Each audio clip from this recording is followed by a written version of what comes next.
butter. Sunod natin ang bawang. Dahil kumahawakan na susunod na siya. Lagyan na natin bawang sibuyas. Pwede naman.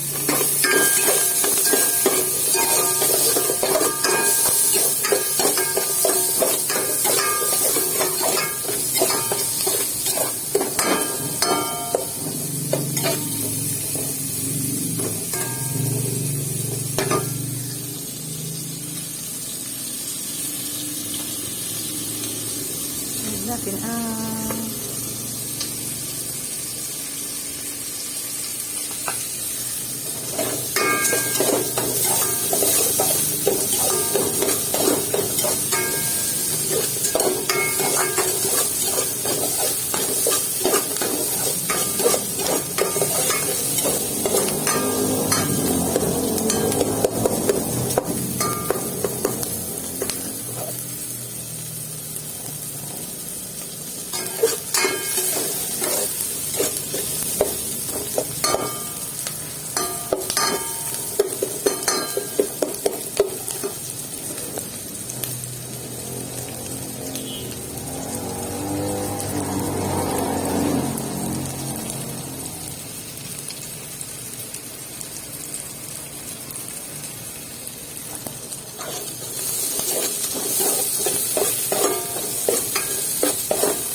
golden brown. Lalagyan na natin yung kamatis. Gigisa din natin yung kamatis.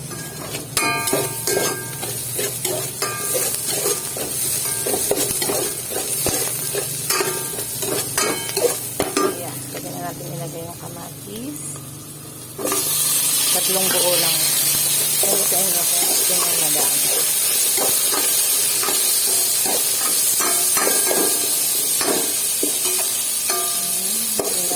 Butter.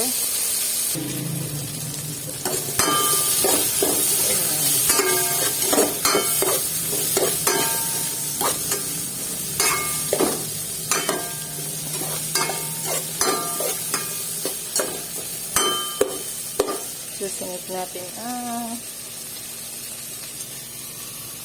mushroom.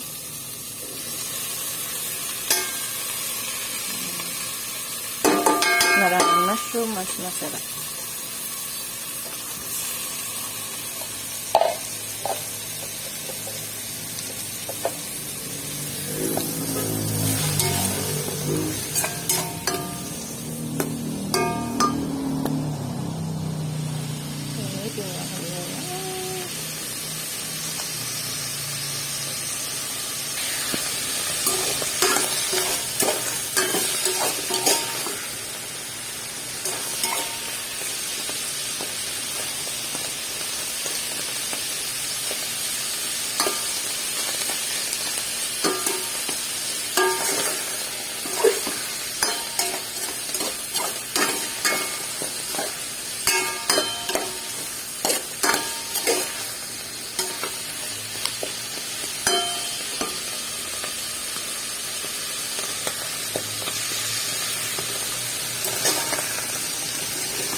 Ganyan na lalagyan na natin ang ating hotdog.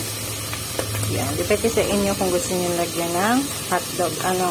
Pwede rin naman ang luncheon meat. Mga spam natin, pwede rin yan. Pwede rin yung ham. Depende sa inyo kung ano ilalagay niyo. Pero ang prefer ko ay hotdog. Yan. Igigisa rin. Gigisa lang din yun. Ang sahog natin. So, mas maraming sahog, mas masarap.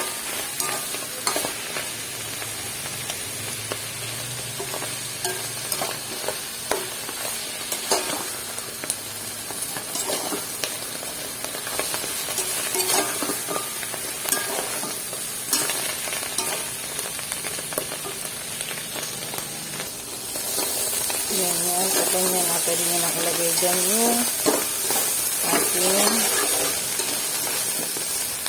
So, kaya hindi tayo naglagay ng madaming oil. Kasi ma-oil na yung ating sauce, ano. So, ilalagay natin ay yung century na maanghang. Yan.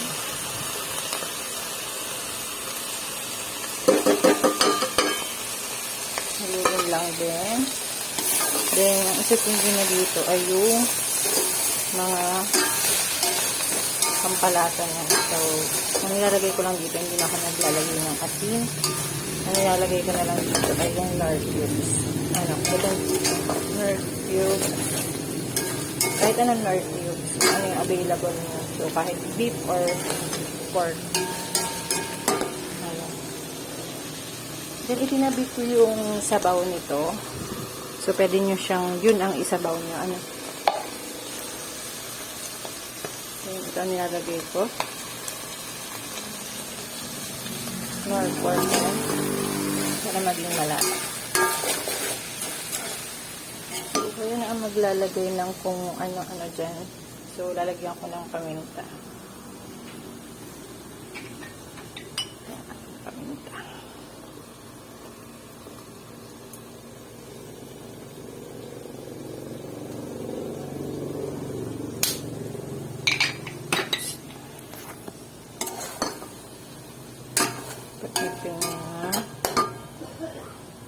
So, pag ganito, pwede nyo nang ilagay yung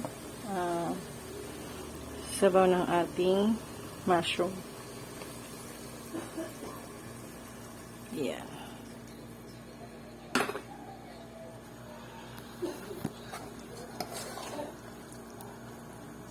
Then, ngayon, ang isisunod natin dyan ay yung sauce na.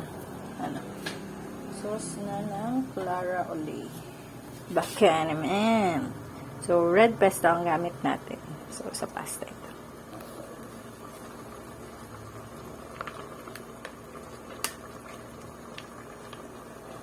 So, yun ang pwede ilagay natin. Haluin. So, ang bango. Hindi pa yan tapos.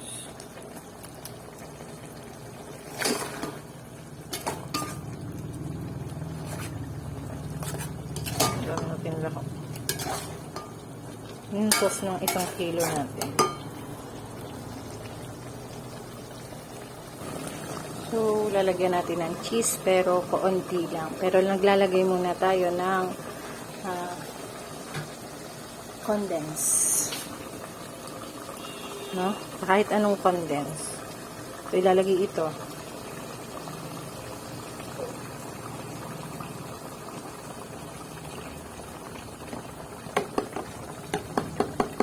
So, pagkatapos ilagay ito, yung kalahati ng cheese, pwede nyo siyang ilagay. Pwede rin kayong gumamit ng quick melt.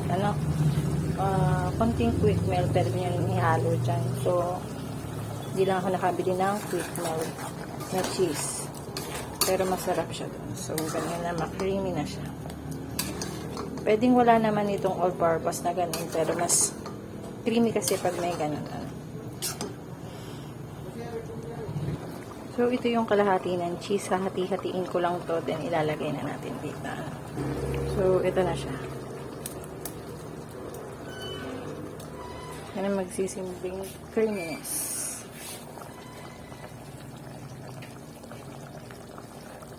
So, makaluin. Kaya natin matunan. Then, saka pa na ako naglalagay dyan ng titikman natin. Oops. Creamy na. Then, saka ako naglalagay ng konting magic syrup lang. Kasi meron na tayong Nor cubes. Then, depende sa inyo kung lalagyan nyo ng sili talaga or pampaanghang na ilalagay nyo dito. Excuse me. So, pag ganito na siya, yan, ito na yung sauce natin, tsura ng sauce natin. Pag ganito na siya, okay na yan pag natunaw yung cheese. Then, isusunod nyo ng lutuin ay yung pasta. So, bukas na. Pasta, then kapag lunar na yung pasta, so ilalagay nyo na siya sa ibabaw nito. Then, lalagyan nyo ng cheese para mas masarap. So, kung magluluto kayo nito, make sure na malamig muna bago nyo ipasok sa refrigerator. Para bukas, pwede nyo na siyang gamitin. Kung magluluto kayo at wala kayong oras, pwede nyo nang lutuin yung sauce. Hindi naman ito agad-agad mo papanis. Okay.